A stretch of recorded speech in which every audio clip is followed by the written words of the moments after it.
ثروات المليارديرات حول العالم تقفز أكثر، ولأول مرة في التاريخ وصل عدد المليارديرات إلى 3028، وقد بلغت ثرواتهم 16.1 تريليون دولار، يعني زادت بنحو تريليون دولار عن العام الماضي، وذلك وفق أحدث دراسة من مجلة CEO وورد ومعهد كوسموس أناليتيكا.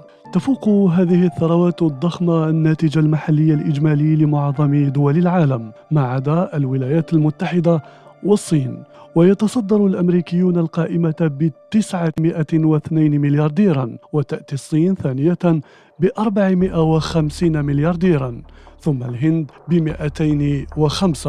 أما لو نظرنا لأفضل 10 دول فنرى تواجدا قويا لألمانيا، روسيا، المملكة المتحدة، البرازيل، كندا، فرنسا وإيطاليا. وفي قمة الهرم هناك 4 أثرياء تتجاوز ثرواتهم حاجز 200 مليار دولار. أولا إيلون ماسك الأكثر ثراء مع نحو 361 مليار دولار رغم خسارته 70 مليارا. ثانيا مارك زوكربيرغ بثروة تصل إلى 252 مليار دولار.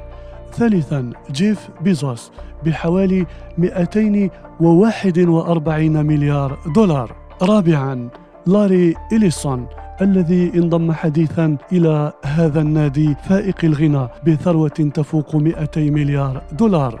هذه الثروات الهائلة ليست أرقاما بلا دلالة، بل تعكس تحولات كبرى في الاقتصاد العالمي، حيث أصبحت التكنولوجيا، الذكاء الاصطناعي والاستثمارات الاستراتيجية محركات رئيسية لتكوين هذه الثروات الضخمة في زمن قياسي.